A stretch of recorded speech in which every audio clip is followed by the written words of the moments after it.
Olá, boa noite, como vai? Vai bem? Está no ar pela TV Pantanal, canal 22, uma emissora do Grupo Gazeta de Comunicação. O programa Opinião, que hoje entrevista João Batista, deputado estadual, PROS, e a gente vai estar falando aqui sobre política, vamos estar falando sim, senhor. E aí, é lógico, a performance parlamentar do João Batista na Assembleia, tem pautas importantes e polêmicas aí, hoje inclusive, tem votação importante lá, o governo com matérias também muito aos olhos de quem precisa, realmente importantes, umas pautas que a gente vai estar conversando aqui com o João Batista, e também tem a sua pergunta via WhatsApp, 99932-2529 à disposição, caso você tenha alguma pergunta, interaja conosco aqui, tá? No programa Opinião, que tem Lorenberg Alves. Boa noite. Boa noite, Paulo Coelho, e um grande abraço, mas um grande abraço mesmo a todos os nossos telespectadores, a razão maior do nosso programa. Então, a você que assiste ao programa Opinião pela internet, muito obrigado pelo carinho da companhia, viu? A você que assiste pelo Facebook e na página do Facebook TV Pantanal, e também você que assiste aí pela página do Gazeta Digital, que é o www.gazetadigital.com.br. Obrigado pelo carinho da companhia. Você pode mandar aí a sua pergunta, sugestão, enfim, 99932-2529. É o canal aqui via WhatsApp para você interagir com a gente. Deputado João Batista, satisfação em recebê-lo aqui, viu? Que você tenha aí um 2022 saudável, produtivo e abençoado por Deus. Que as coisas boas, né, apareçam e permaneçam aí, que isso possa ser refletido lá no parlamento em produtividade, porque aí aqueles que votaram em você e aqueles que não votaram vão estar ganhando, não é? E eu já vou perguntando, hoje, rapaz, teve sessão lá importante. Eu queria que você comentasse essa matéria do IPVA, parece que teve uma outra também aí que o governador, envolvendo servidores públicos, não é? Dando aí uma espécie de bonificação, coisa do tipo. Resume para a gente essas pautas que entraram agora nessas convocações extraordinárias lá no parlamento. Boa noite. Boa noite, Paulo. Boa noite, professor Lorenberg. Mais uma vez aí uma satisfação enorme estar participando do programa aí com vocês. Boa noite a todos que se encontram em casa acompanhando o programa nesse horário. Bom, nós tivemos aí a grata satisfação de ser convocado para sessões, né? A gente fala de recesso na Assembleia, mas o recesso é apenas com relação à questão do funcionamento das sessões, né? E de algumas das comissões ali internamente. Mas geralmente, boa parte dos parlamentares, eles ficam visitando as suas bases. No meu caso, eu estive viajando agora essa semana passada, como muitos acompanharam aí, tive aí falecimento da minha mãe, fui até o estado de Pernambuco, onde levamos, trouxe ela para fazer tratamento aqui. Eu faleci aqui no estado de Mato Grosso, levei de volta e retornei para cá essa semana já com essa convocação aí da Assembleia para que a gente pudesse votar esses dois projetos importantes. Um é esse que trata aí, né, do estado de calamidade aí, na economia do estado de Mato Grosso, no que diz respeito principalmente ao trato do IPVA dos veículos usados, né? Nós tivemos aí um aumento considerável do ano passado para esse ano, aliás, do ano de 2020 para 2021, do aumento do valor de veículos usados, até em virtude da pandemia. A indústria alegava aí a falta de componentes, a dificuldade, né, nas linhas de montagens, e acabou que supervalorizou o veículo usado. E com isso, como é um percentual fixo em cima do valor desse veículo, que é cobrado o IPVA, acabou que também majorou bastante esse IPVA. Então o governo do estado encaminhou a mensagem, nós retornamos para que votasse e entrasse já agora no exercício de 2022 e também votamos lá o projeto que amplia o prazo para o pagamento da verba indenizatória aí dos profissionais da saúde durante aí ainda a permanência da Covid-19. Eu estava tentando lembrar, verba indenizatória. Então foi ampliado isso, né? O prazo, né? O prazo. Porque já existe, isso, né? O valor é o valor continua o mesmo, sim, o valor continua o mesmo, mas o prazo já estava vencendo e aí era necessário fazer uma prorrogação aditiva no prazo para continuar fazendo o pagamento para esses profissionais. Ótimo. Professor Lorenberg. Aliás, antes, porém, Lorenberg, eu não falei aqui, não é? Acabei esquecendo, mas eu quero registrar aqui minhas condolências aqui à família do João Batista em função do passamento da mamãezinha dele, que ocorreu nesse fim de ano. E ela estava aqui, ela é do estado de Pernambuco, e aí foi sepultada lá, né? Sim, Foi sim, Paulo. sepultada lá em Pernambuco? Lá em Pernambuco, nós a levamos de volta e eu queria, inclusive, aproveitar, né, o espaço público para fazer aqui um agradecimento muito especial. O câncer é uma doença muito sofrível, mas eu quero deixar aqui um agradecimento, um reconhecimento público aqui a todos os profissionais do Hospital de Câncer do Estado de Mato Grosso.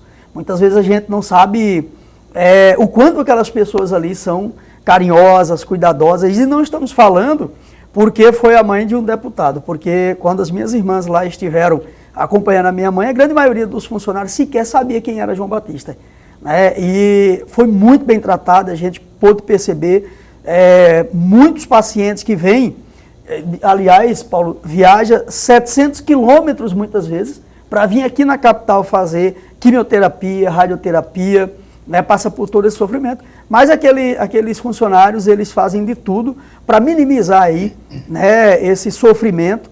Então deixo aqui o meu agradecimento, né, o meu reconhecimento público aí pelo comprometimento desses profissionais da saúde ali do Hospital de Câncer. Aliás, é um trabalho esplendoroso. Hoje quem está na direção lá é o Laudenir, Dr. Laudenir, né? Que já esteve inclusive aqui. E quando ele esteve aqui, João, ele reclamava, e não foi a primeira vez que houve essa reclamação, que o município de Cuiabá está devendo para o Hospital do Câncer 3 milhões de reais, e esse dinheiro não é repassado, entra ano, sai ano e não coloca ali na programação para que haja, e isso salva vidas. É um trabalho, olha, de arrepiar, é um trabalho muito bonito, importantíssimo. Eu não entendo por que a Secretaria de Saúde do município, o ordenamento, o pessoal do planejamento da prefeitura, o próprio prefeito não coloca isso, porque um pouco de empatia, além do compromisso a ser cumprido, né, tem um pouco de empatia também, porque muitas pessoas estão padecendo e seriam realmente beneficiadas de forma muito direta com esses recursos lá. Imagina quanto que dá para fazer aí com 3 milhões ali no nosso querido Hospital do Câncer. Fica aí Paulo, o nosso desabafo e nosso pedido aí ao prefeito Emanuel, à Suelen, que é a secretária de Saúde, ao secretário de Planejamento, enfim. Pois não. Esses 3 milhões, ele é fruto de uma economia que nós realizamos lá na Assembleia Legislativa, onde foi feito um acordo ali entre os pares, de que seria transferido, dessa economia seria transferido 3 milhões para o Hospital de Câncer, num período, inclusive, que esse recurso seria utilizado para a inauguração das UTIs infantis, que já foi inaugurada, mas não foi utilizado esse recurso. Eu já estive pessoalmente, inclusive, conversando com o prefeito Emanuel Pinheiro. Esse recurso ele é passado para o Estado repassa, obrigatoriamente tem que passar. Infelizmente, existe uma burocracia muito grande e um procedimento ali, que eu não sei de onde que a legislação não é alterada, que não faz esse repasse direto, mas vai para o município e depois o município repassa para o Hospital de Câncer. Infelizmente, esse recurso ainda não chegou e nós estamos tentando fazer com que destrave. Muita gente não sabe também que vários municípios, como é o caso do Bom Jesus do Araguaia, por exemplo, que fez recentemente, faz leilão, faz algumas ações para angariar recursos para enviar para o Hospital de Câncer. Porque o Hospital de Câncer de Mato Grosso, ele não atende apenas Cuiabá. Ele atende todo o estado de Mato Grosso, atende pacientes de outros estados, inclusive de fora do Brasil. E parte desse recurso é oriundo de prefeituras, de sociedade civil organizada, que fazem eventos, como aconteceu em Bom Jesus do Araguaia, inclusive participamos lá do leilão, foi feito leilão de gado. Inclusive aqui a Estância Bahia organiza aí alguns leilões para custear o tratamento dessas pessoas. Ok. Está feito então o registro aqui dessa questão toda lá envolvendo o Hospital do Câncer e a dívida de 3 milhões de reais. Lorenberg, agora sim. Deputado, antes de mais nada, a nossa alegria, mas a alegria mesmo de tê-lo mais uma vez aqui. O nosso programa ganha e ganha muito com a presença do senhor. Eu vou fazer 2 perguntas, ainda que elas sejam, não tem nada a ver uma com a outra, mas é oportuna e pertinente as 2 juntas. A primeira, o senhor tem notícia que os 3 milhões já saiu do governo do estado e veio para a prefeitura? porque isso precisa ser confirmado. O senhor sabe que a burocracia é grande mesmo. Sai da Assembleia, vem para o governo do estado de Mato Grosso e o governo do estado, por sua vez, repassa para a prefeitura.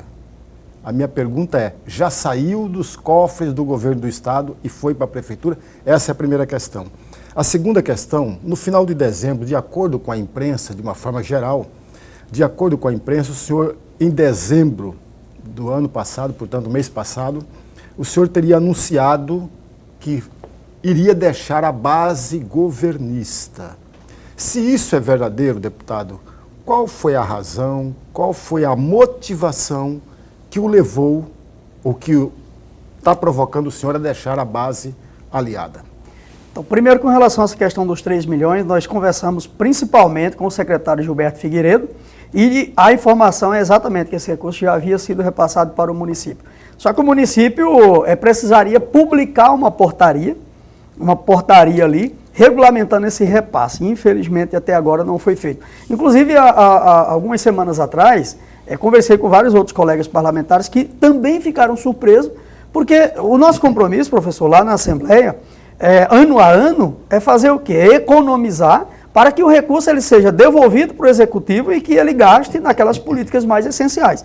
O ano de 2020, por exemplo, foi devolvido quase 100 milhões para o governo do Estado, do 10º da Assembleia Legislativa. E no ano de 2021, eu ainda não peguei os dados finais com o deputado Maxi Russi, mas eu acredito que próximo desse valor também.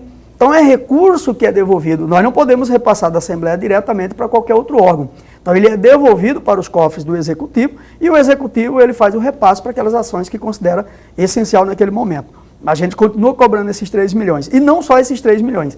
Existem outros 3 milhões e meio que são recurso dos deputados federais, que é da bancada federal, também para o Hospital de Câncer, que nós temos conhecimento que também continua ainda na prefeitura, não foi repassado para o Hospital de Câncer. Mas nós estamos nos cobrando junto com os demais colegas parlamentares para ver se consegue executar esse recurso o mais rápido possível. Com relação à questão da base do governo, durante todo o meu mandato eu estive na oposição, mas como alguns falavam, né, parecia mais em cima do muro do que mesmo na oposição. A questão não é em cima do muro, ou não é isentão, como alguns falam. Quem me conhece já há bastante tempo sabe que eu sempre batalhei contra os governos em favor da minha categoria. Lutamos aqui contra o crime organizado, contra a displicência das autoridades com relação ao sistema penitenciário. Mas eu nunca fui esse extremista, seja de direita ou de esquerda. Eu nunca me identifiquei com essa questão ideológica, seja piegas de direita ou piegas de esquerda. Ainda que sendo sindicalista, nunca fui aquele sindicalista piegas. Sempre me identifiquei ali, mais focado naquilo que é necessário fazer para a melhoria do sistema. Piegas que você fala, aquele fervoroso. Fervoroso, exatamente. Companheiros, aquela coisa toda. Fígado à frente de tudo, né? Exatamente. Não me identifico dessa forma. Então, estive na Assembleia Legislativa, estivemos ali na oposição, junto com o grupo dos 8 deputados que faziam parte da oposição, mas votei sim vários projetos do governo, quando entendi que era interessante para o povo do estado de Mato Grosso. Votei contra todos os projetos voltados para os servidores públicos, projetos que traziam prejuízo para os servidores, salvo a questão do projeto final da Previdência, porque foi feito um acordo para que aprovássemos emendas, minimizando os riscos e os prejuízos que tivemos ali. Só que agora, no mês de setembro, eu fui convidado pelo governo do estado para ingressar na base do governo. Primeira coisa que eu levei, existe algum projeto ou outro que retire direito dos servidores? Não.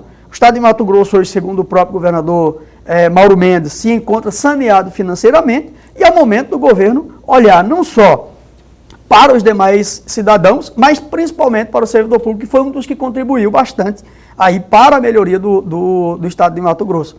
Também conversei com o governador que existia desde 2010 um trabalho realizado pelo nosso sindicato para buscar a valorização salarial dos policiais penais. Tendo em vista que de lá para cá várias funções, várias atribuições foram aí adquiridas ao cargos e não houve a consequente valorização salarial. Ele me passou que era possível a gente sentar assim, começar uma negociação, claro que não era algo de imediato, que isso, é claro, ia se estender agora, no início desse ano. Chamamos o sindicato, sentamos com a Casa Civil e iniciamos esse trabalho. Porém, a categoria ela optou por entrar num processo de greve e eu sou leal, né, àqueles com quem eu ando. A minha categoria decidiu que não teria nenhuma relação com o governo amigável, que partiria para a greve. E eu optei, obviamente, por acompanhá-los e sair da base do governo. Estamos reaproximando. A categoria ela suspendeu a greve, está aí no processo, inclusive, de encerramento dessa greve para reiniciar as negociações. Obviamente, eu faço essa interlocução junto ao governo, com o apoio dos demais colegas parlamentares, para que haja essa valorização aí desses profissionais. Ok, o deputado João Batista, deputado estadual do PROS, está aqui conosco. Continua a presidência do PROS, né, deputado? Como é que não, tá? Na presidência do PROS não, Paulo. Eu continuo no partido ainda, mas já estou também de malas prontas para novos voos aí. Vai para onde? Olha, eu recebi convite de 18 partidos aqui no estado de Mato Grosso, mas eu tenho uma aproximação ali, tenho conversado bastante com o deputado Paulo Araújo, deputado Neri, e eu acredito que há uma possibilidade de eu estar filiando ao PP aí nas próximas semanas. Não teve mesmo conserto, aquela conversa que teve que houve ali uma indisposição com a Gisela, com a turma toda ali, não teve jeito mesmo? Não, como eu já falei antes, eu saio de coração aberto, desejo boa sorte, acredito que a doutora Gisela é uma pessoa muito inteligente e acredito que ela na política possa fazer muito mais até do que lá no PROCON, mas eu acredito que eu tenho que seguir minha carreira, olhar para frente, né, e deixar que cada um construa aí a sua história. Aí, portanto, João Batista no PP, esse é o caminho, até agora desenhado, não tem uma outra mais forte do que essa pedida aí, porque tem o respaldo do Neri Guerra, que é o presidente do partido, e do seu colega de trabalho ali no parlamento, que é o Paulo Araújo. Então, o PP vem com tudo aí para esse ano de 2022 aí no pleito de outubro. Professor Lorenberg. Deputado, no dia 10 de dezembro, portanto, no mês passado, o senhor falava exatamente sobre isso, que tem convite de 18 partidos, mas a tendência é ingressar nas fileiras do PP, até pelo andar da carruagem, né? Mas também, na oportunidade, o senhor chegou a falar que tem foco, são palavras do senhor, tem o foco em projetos sociais para crianças e adolescentes, agricultura familiar e segurança pública. Fecham aspas. E aí vem a minha pergunta, a pergunta anterior o senhor já respondeu, que foi a filiação ao PP. A segunda questão é exatamente, o senhor falou está focado em projetos sociais voltados para criança e adolescente. O senhor poderia dar exemplos desses projetos, até para que o amigo telespectador possa entender e possa estar acompanhando melhor os passos do senhor dentro da Assembleia Legislativa? Professor, eu não só dou exemplos aqui de projetos que a gente vem trabalhando, vem auxiliando, mas também eu cito projetos de bem antes de eu entrar na política. Nós temos aqui em Campo Novo do Parecis um projeto chamado Projeto AGEM. O Projeto AGEM, atualmente, ele atende em torno de 350 crianças a 400 crianças, adolescentes, inclusive inserindo ali a comunidade indígena e alguns idosos e pessoas especiais. Aqui em Cáceres, por exemplo, recentemente, nós abraçamos um projeto que é desenvolvido lá pelo professor Valdo, pelo sensei Valdo e a sensei Eunice. Esse é um projeto que ele busca trazer crianças e adolescentes, principalmente dos bairros mais periféricos, né, para fazer ali esporte, ensinando disciplina, ensinando civismo para essas crianças, preparando ele, além de também orientar ele na questão de saúde, orientar também ele para uma profissão. Inclusive, esse projeto foi, agora recentemente, através da Federação Estadual de Karatê, foi participar em Brasília, trouxeram aí, fizeram questão de passar na Assembleia Legislativa para fazer foto com a gente, para poder mostrar aquelas medalhas, trouxeram aí praticamente 50 medalhas, né, sem muito suporte do próprio Estado, mas tiveram um recurso de uma emenda parlamentar que a gente destinou. Então tem esse aí, tem o Judobop aqui, tem vários outros projetos pequenos espalhados aqui pelo Estado, principalmente aqui na capital, em alguns municípios onde a gente tem mais proximidade, e eu trabalho com esses projetos bem antes, até mesmo na época do sindicato, porque, como o senhor sabe, eu sou da área de segurança pública. Eu trabalhei de 2004 a 2017 lá no Centro Socioeducativo, no Pomeri, chamado Pomeri. E ali a gente viu o quanto é desestruturado muitas famílias. As famílias, a grande maioria desses menores infratores são famílias desestruturadas. Então, vindo para cá, a gente observa que a Polícia Militar tem vários projetos desenvolvidos no estado de Mato Grosso, em vários batalhões. A Polícia Civil também tem. Então eu tenho incentivado através da Polícia Penal que as cadeias também elas possam estar criando esses projetos. Barra do Garça vai instalar o projeto AGEM também, agora no início desse ano aqui, inclusive com recurso de emendas parlamentares. Eu acredito que é para isso que deve servir as emendas parlamentares, para a gente viajar ao Estado, verificar quais são as necessidades básicas da população e a gente apontar no orçamento do governo, falando, olha, aqui necessita de investimento. E eu gosto muito de trabalhar com a parte social, principalmente com crianças e adolescentes. Ok, nós estamos entrevistando aqui o deputado João Batista, que continua conosco. Vamos ao primeiro intervalo comercial? É isso, vamos ao intervalo comercial. Perguntas via WhatsApp 99932-2529, aí à disposição para você interagir conosco. É um instante só. O programa Opinião está de volta aqui ao vivo, hoje entrevistando o deputado João Batista, por enquanto no PROS, né? Daqui a pouquinho, rumo aos progressistas. O site Gazeta Digital, que é o www.gazetadigital.com.br, tem os seguintes destaques nesse momento. Acompanhe conosco aí, ó, falando da pandemia. Mato Grosso notificou 2.111 novos casos e 8 mortes pela Covid-19 nas últimas 24 horas. Os dados foram divulgados pela Secretaria de Estado de Saúde nesta terça, dia 11.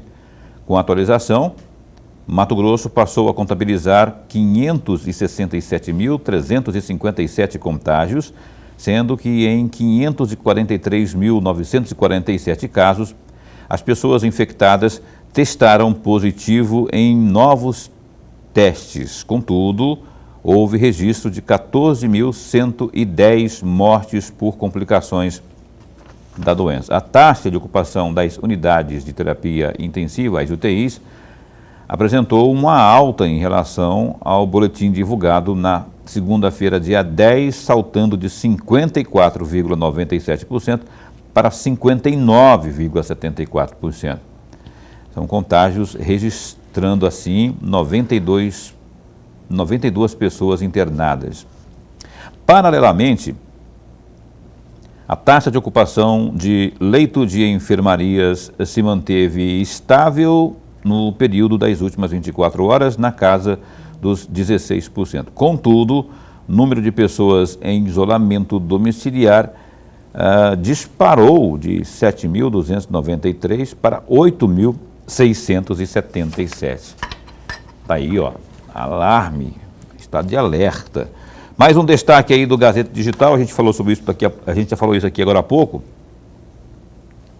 Em 2 sessões realizadas na manhã desta terça-feira 11, os deputados estaduais aprovaram o congelamento do IPVA de 2022. Projeto de autoria do Executivo foi aprovado por unanimidade. A sessão foi convocada durante o recesso dos parlamentares para votar 2 projetos de interesse do governo do Estado. Para que as propostas possam seguir para a sanção, foram realizadas aí 2 sessões para que cada projeto fosse aprovado em primeira e segunda votação. O governador Mauro Mendes encaminhou para a Assembleia Legislativa decreto que congela o valor do IPVA em 2022 através de um decreto de calamidade. Isso significa que os condutores pagarão o mesmo valor desembolsado no ano de 2021. Apesar da aprovação por unanimidade, alguns deputados fizeram críticas ao governo do Estado, já que um projeto que previa o congelamento do IPVA não foi sancionado pelo governador Mauro Mendes. Está aí, ó, www.gazetadigital.com.br. Que projeto que é esse, João Batista, que o governador não sancionou? Você lembra qual que é?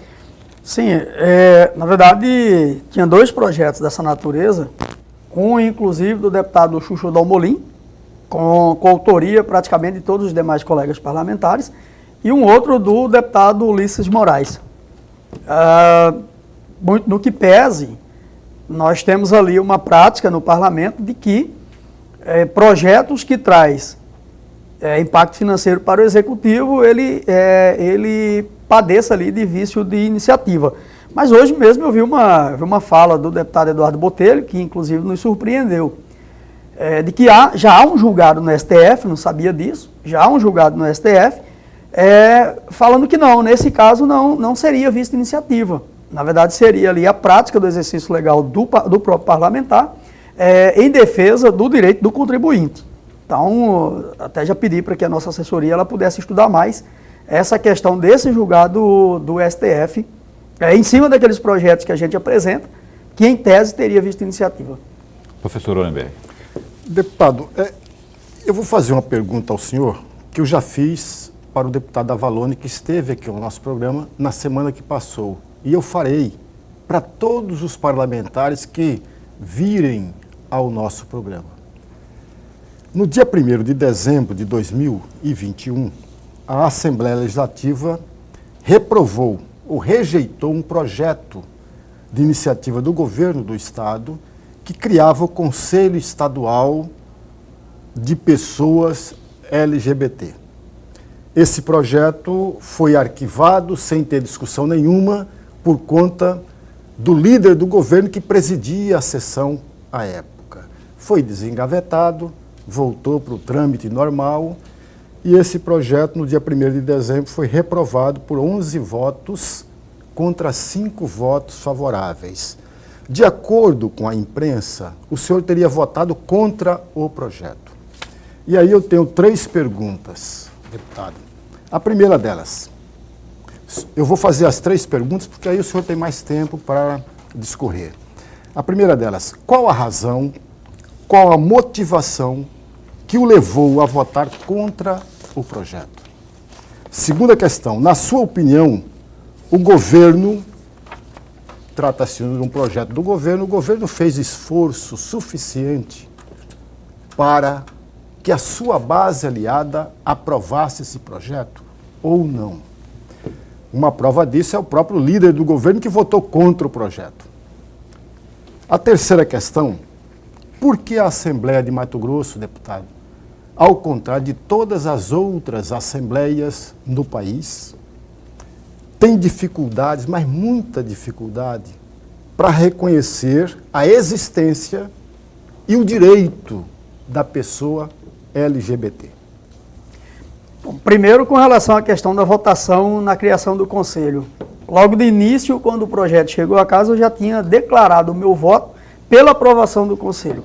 Isso porque, na minha formação, a minha formação é exatamente em gestão e segurança pública. Eu sou gestor. Eu estou há 17 anos na administração pública e eu compreendo que a função dos conselhos é discutir e formular políticas voltadas para determinados setores. No caso da criação do Conselho LGBT, seria mais ou menos por aí. Só que no desenrolar da aprovação de todo esse projeto, muita coisa ali na casa aconteceu. Vou fazer uma fala aqui que já vai, inclusive, responder a segunda pergunta. Eu acredito que não houve tanta vontade, vamos dizer assim, da própria base do governo para aprovação desse projeto. O presidente da Comissão de Direitos Humanos, deputado Sebastião Rezende, por exemplo, que inclusive foi o relator do projeto, no seu parecer, ele trouxe instrumento suficiente para dizer que da forma como estava sendo feita não seria legítimo, não seria constitucional a criação do Conselho. Então, assim, acredito que possa retornar essa discussão no ano de 2022, se houver verdadeiramente, por parte do próprio governo, a necessidade e a vontade de aprovar esse Conselho. Eu não vejo problema nenhum, né, da aprovação dele. Mas com relação à questão da vontade, o que ficou transparecido aí para a imprensa é que os parlamentares seriam homofóbicos, que não gostariam da população LGBTQI+. Eu acredito que, na verdade, isso foi muito mesmo, como eu posso dizer, foi modificado totalmente ali a visão da maioria dos parlamentares. A grande maioria dos parlamentares não está nem aí se existem pessoas que são LGBT, se não são, não se envolvem nessa questão de discussão de preconceito, seja de preconceito contra LGBT, seja de racismo. A maioria dos colegas parlamentares ali estão mais preocupados com projetos voltados, seja para o agronegócio, seja para o próprio servidor público ou qualquer outra área. Porém, eu acho que a forma como foi discutido o projeto lá dentro, a exemplo de outros que nós tivemos bastante polêmico, a forma como foi discutida lá dentro é que não favoreceu a aprovação do projeto. Houveram embates entre grupos lá dentro da casa, inclusive dentro da Comissão de Direitos Humanos, algo totalmente desnecessário. Nós recebemos, quando é apreciado diversos projetos lá dentro, nós recebemos centenas de mensagens de pessoas de um lado pedindo para votar sim, outros pedindo para votar não. A gente respeita a opinião de todo mundo, mas eu, enquanto parlamentar, também tenho o direito de expressar o meu ponto de vista. Eu fui criticado logo no início, quando eu falei que eu votaria, fui criticado, recebi muita gente lá no gabinete indo lá para pedir para que eu não votasse, eu pedi que me convencesse do porquê não votar, até porque eu não me deixo levar por causa de pressão, seja de A ou de B. Mas no desenrolar da votação desse projeto é que eu mudei o meu ponto de vista, sim. Mas acredito que em 2022 há espaço suficiente para que o governo, se for da vontade do governo, reenvie o projeto e a gente rediscuta lá na casa. Pois é, mas aí eu vou insistir um pouco nessa questão. O que o demoveu, o que tinha de argumento tão forte assim o Sebastião Rezende que fizesse com que fossem demovidos da opinião de votar a favor do Conselho, como no seu caso, por exemplo, o que te fez mudar de ideia? Primeiro, questões como a questão orçamentária, por exemplo. Nós temos recursos já destinados através da Secretaria de Assistência Social para diversas ações ligadas, inclusive, a políticas voltadas para a população LGBTQI+. Já tem recurso destinado especificamente para essa destinação. A criação de desse conselho, querendo ou não, já haveria sim aumento de despesa.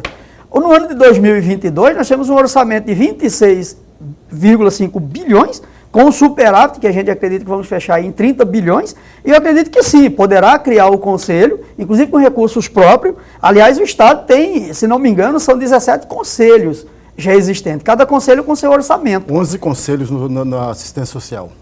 Só na assistência social. 11 conselhos. Ora, nós temos conselhos ali na Secretaria de Segurança Pública. Por exemplo, nós temos o Conselho Penitenciário, que tem o presidente, tem o secretário-geral, tem o secretário executivo, que recebem para esse trabalho, não aqueles participantes que são da sociedade civil organizada, mas aqueles servidores que atuam principalmente como secretário executivo, eles recebem para isso.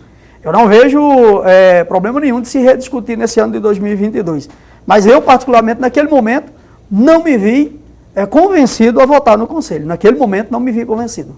Já que você tocou no assunto aí do sistema penitenciário, vamos então entrar nessa pauta aí que provocou uma discussão, uma polêmica nesse fim de ano, início do ano de 2022, e deixou todo mundo em polvorosa, porque houve uma greve anunciada e no começo praticada, depois houve o recurso do governo do Estado e depois houve a posição do Judiciário. Mas o imbróglio continua, eles continuam clamando, a categoria continua reclamando, né? Não é nem reajuste, quer equiparação, quer que a coisa flua, para que tenha poder de compra e uma série de fatores aí, que na minha avaliação são fatores justíssimos, né?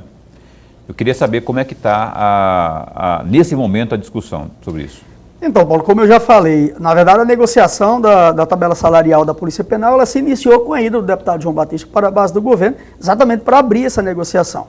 Mas aí houve a decisão da categoria de iniciar o processo de greve. O governo fechou as portas, né, deixou bem claro que não negociaria com a categoria em greve, a categoria permaneceu aí por quase 20 dias, né, voltou a estaca zero ali, a questão de percentual. No entanto, a categoria ela suspendeu essa greve.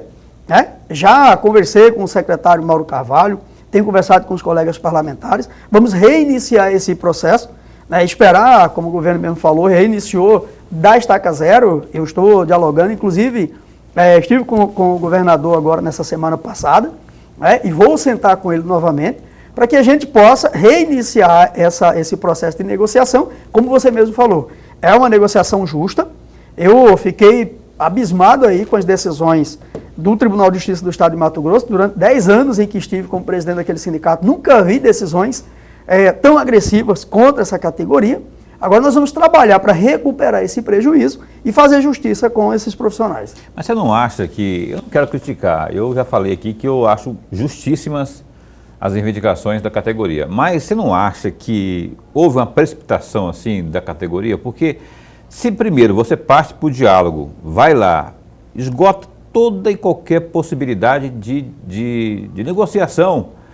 E depois, se de tudo não houver jeito, aí sim se parte para o mais árduo, que prejudica muita gente, não é? Mas que é a solução que se tem, que é a greve.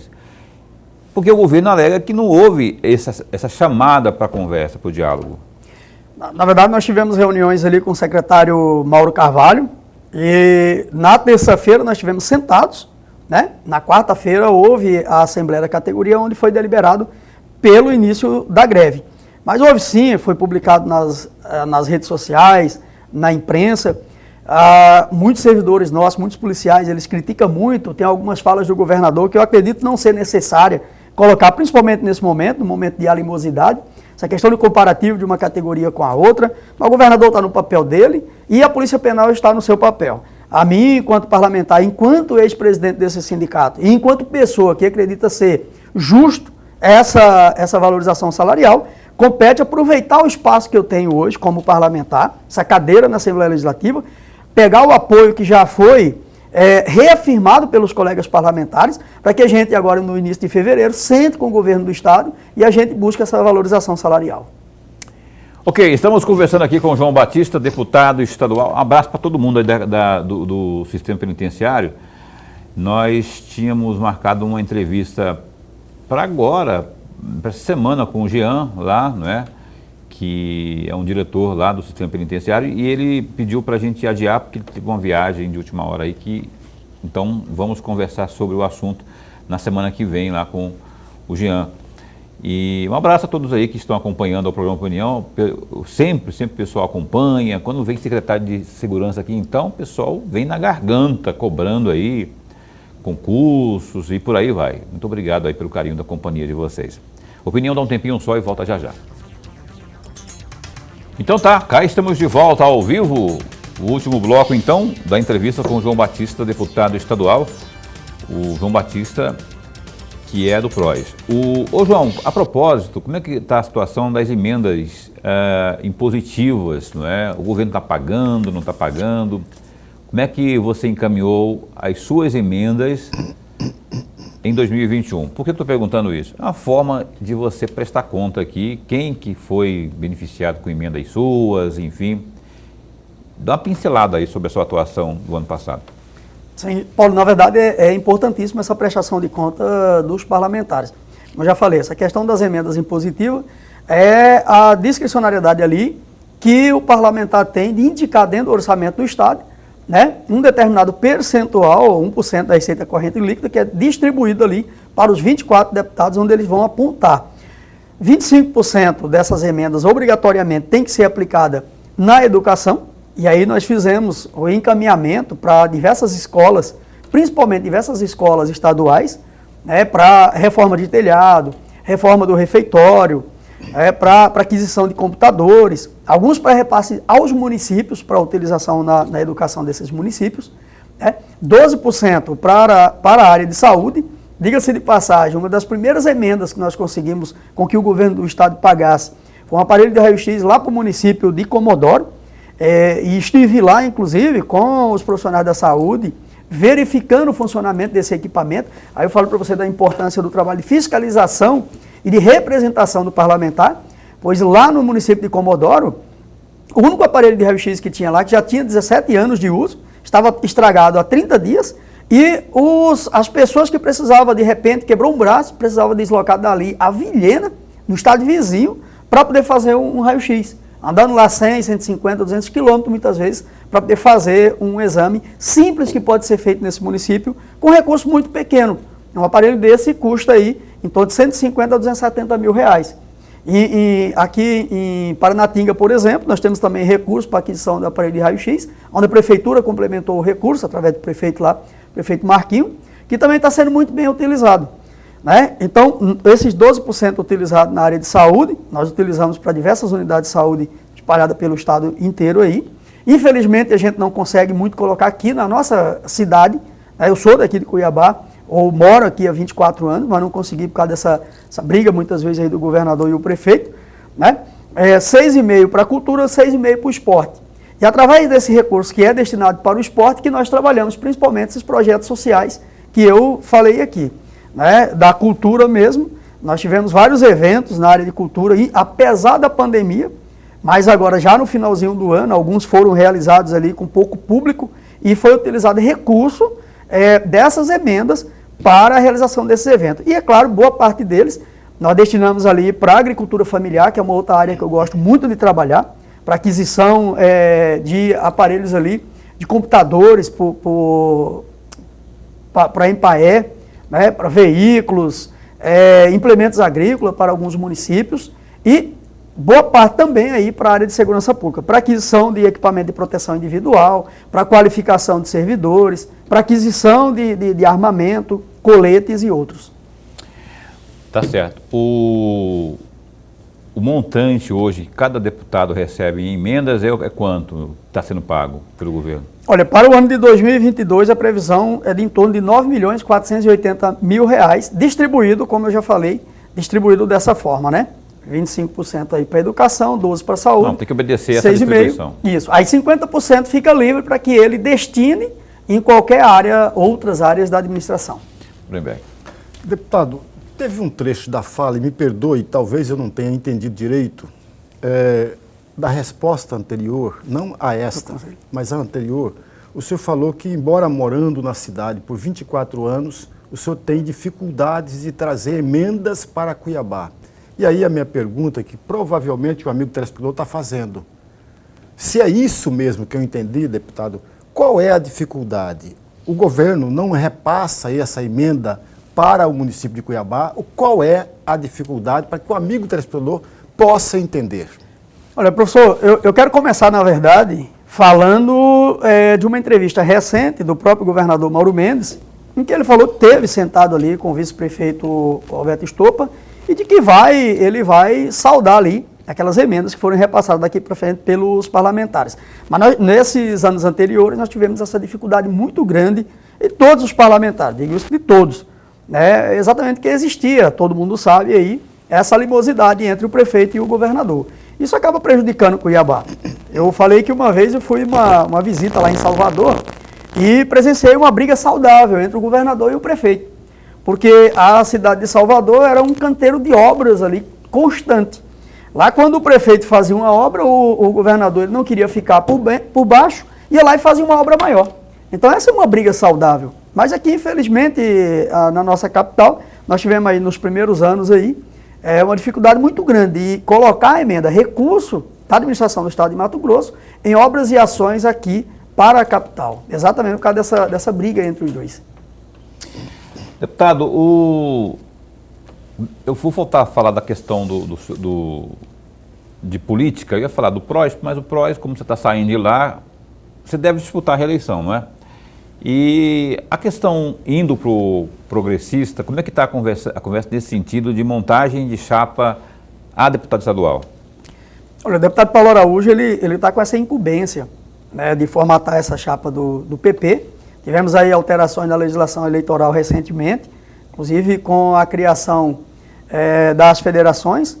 Então, ele já estava se atualizando com relação a essa legislação, principalmente porque vai haver um número restrito de participantes da chapa, né? 24 mais 1 a partir de agora. Então, eu já tenho uma relação muito boa, inclusive já tive acesso aos nomes, é uma chapa bastante competitiva, mas os demais partidos, aqueles que nos convidaram, inclusive, também apresentaram as suas chapas, né? Eu acredito que o PP ele tenha potencial aí para ter 2 deputados eleitos nas próximas eleições. Aí uma previsão aí mais otimista, inclusive, do deputado Neri e do deputado Paulo, que acredita passar dos 2 deputados eleitos pelo PP nesse ano aqui.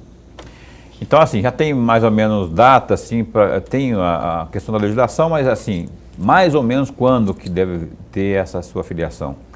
Eu acredito nas próximas semanas. Nós estávamos dependendo aí dessa questão da greve da própria Polícia Penal, até porque a Polícia Penal está aí numa guerra com o governo do estado e o PP é um partido que está na base do governo. Então, até isso, nós não podemos esquecer que até isso é levado em consideração. Então, acredito que nas próximas semanas a gente senta e deve estar fechando. Isso pode ser um empecilho para você se filiar ao PP? Você pode ser demovido da ideia de se filiar ao PP, porque o PP não sinaliza nem de longe intenção de deixar a base, né? Sim, nós temos que analisar um pouco ainda o cenário.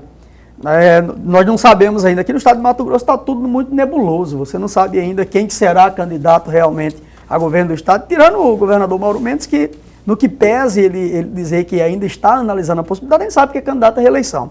Né? Mas no mais, você não tem hoje ainda um nome que se coloque realmente como sendo oposição ao governo Mauro Mendes. Então a gente tem que analisar tudo isso. Eu repito, eu tenho aí as áreas em que eu mais me identifico, como é o caso da agricultura familiar, como é o caso da segurança pública, que acho de extrema importância da gente continuar cuidando dos profissionais de segurança pública, da ampliação aí do trabalho da segurança pública no estado de Mato Grosso, e para isso é claro que passa também pela discussão com a população e principalmente com os profissionais da segurança. Lorenberg. Deputado, o senhor falou também na questão da federação. O PP está voltado para essa discussão, para a formação de uma federação, ou não passa pela conta do PP participar de qualquer federação, uma vez que as eleições deste ano é um pouco mais dificultosa, né? Por exemplo, as sobras, e tem muitos candidatos que entraram numa cadeira no parlamento através das sobras, mas as sobras em 2018 eram distribuídas para todos os partidos, agora não mais. Agora será distribuída, as sobras serão distribuídas para os partidos que alcançarem no mínimo 80% do quociente eleitoral. Portanto, muita gente ficará de fora. Tem discutido essa conversa, tem discutido o senhor com o Paulo Araújo, com o Neri Gelli a respeito dessa federação ou não?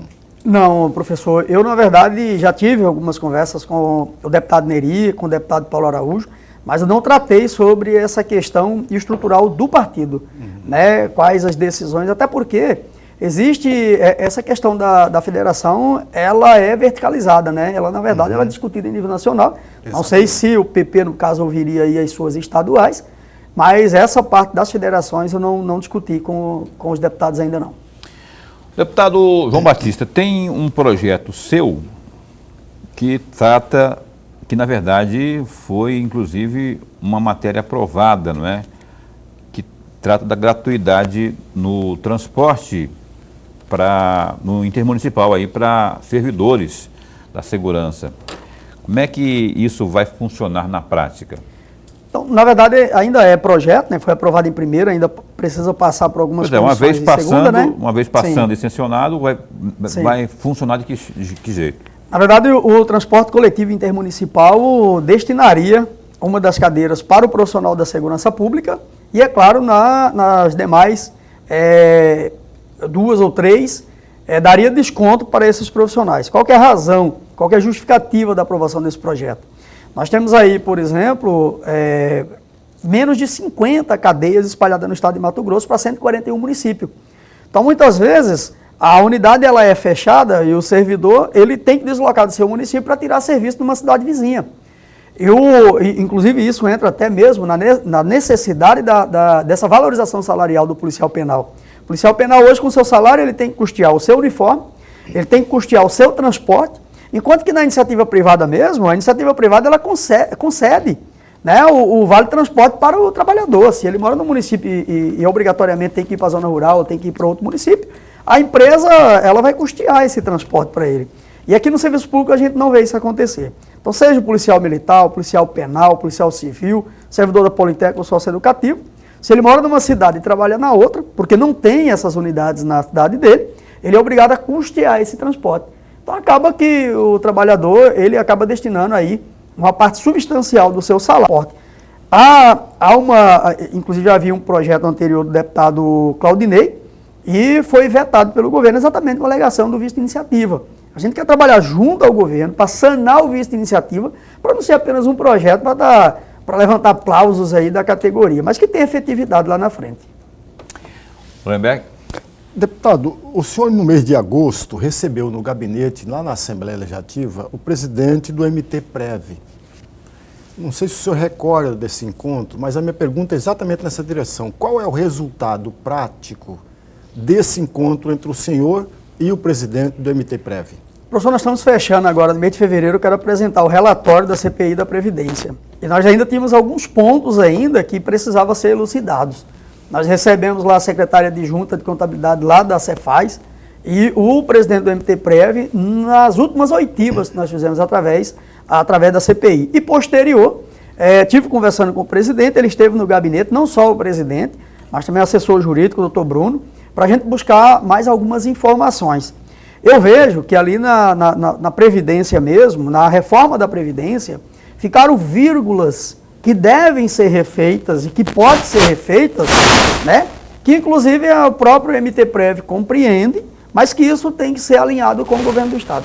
Não adianta nós, parlamentares, apresentar projeto aqui do Legislativo, chega lá na frente e o governador vetar, alegando o visto de iniciativa. Então eu tenho buscado aproximar, conversar com o presidente do órgão, conversar com o secretário de Planejamento e Gestão, conversar com o secretário da Casa Civil. Muitos projetos que foram apresentados por colegas parlamentares, eles mal passaram de algumas comissões, exatamente porque tem vício.